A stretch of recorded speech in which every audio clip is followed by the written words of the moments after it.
your Discovery Season 2 Grand Champion, Junji Marcelo Rhea Basco. Panalo si Rhea Basco ng Metro Manila sa ginanap na Grand Finals ng Discovery Season 2, The Singer and the Song, sa Smart Araneta Coliseum kagabi. Umalingaw-ngaw sa The Big Dome ang pagbirit ni Rhea Basco sa awiting Hingang Malalim, na likha ng Wishcoverer composer na si Junji Marcelo.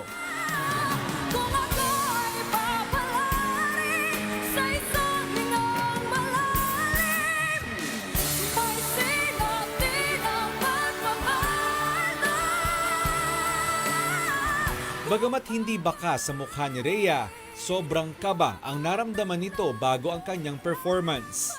Grabe po yung kaba ko before po ko kumanta. Tapos yung nafe-feel ko po nun actually is hindi naman parang competition to. Ang gusto ko lang po talaga is ma-interpret ko ng maayos yung song, ma-perform ko siya ng maayos, like hindi walang palpak and anything. Yun po yung nararamdaman. Pero before that, sobra po yung kaba ko kaya dasal po ko ng dasal. Maituturing na walang masyadong naging training si Rhea sa pagkanta dahil nahinto ito sa kanyang voice training noong bata pa siya. Hindi rin po talaga ako masyado sumasali na contest. Actually, ito po yung first na major contest na nasalihan ka na national. Kasi yung dati po, lagi lang sa school, ganon. Inamin ni Rhea na isa siyang avid fan ng Wish FM. Kung kaya't nang magkaroon ng Wishcovery audition sa kanilang lugar ay sumali siya. Marami anyang nakapansin sa kanyang talento, subalit nanatili siyang loyal sa Wish FM.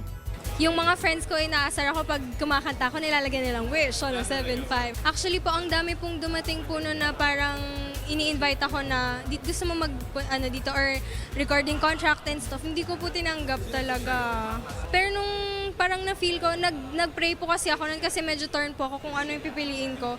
Pero nag-pray po talaga ako and then sabi ko, no, I'd stay sa Wish, 107.5. Ayon naman kay Wishcoverer, composer at coach ni Rhea na si Junji Marcelo, ilang buwan niyang inaral ang kakayanan ni Rhea bago nalikha ang awiting Hingang Malalim.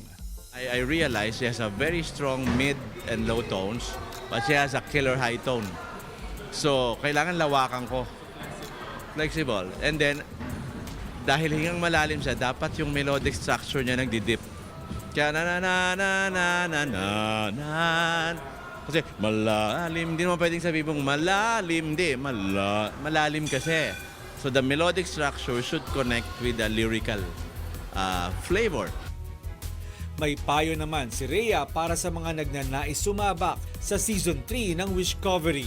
Huwag niyong itago yung talent niyo kasi syempre binigay yan ni Lord for a reason. So, go lang ng go. Kung hindi man pala rin, that's okay. Meron pong nakalaan para sa inyo. Samantala, itinanghal naman bilang third runner-up ang Bicolanang si Paula Guevara na nakatanggap ng 100,000 pesos na premyo.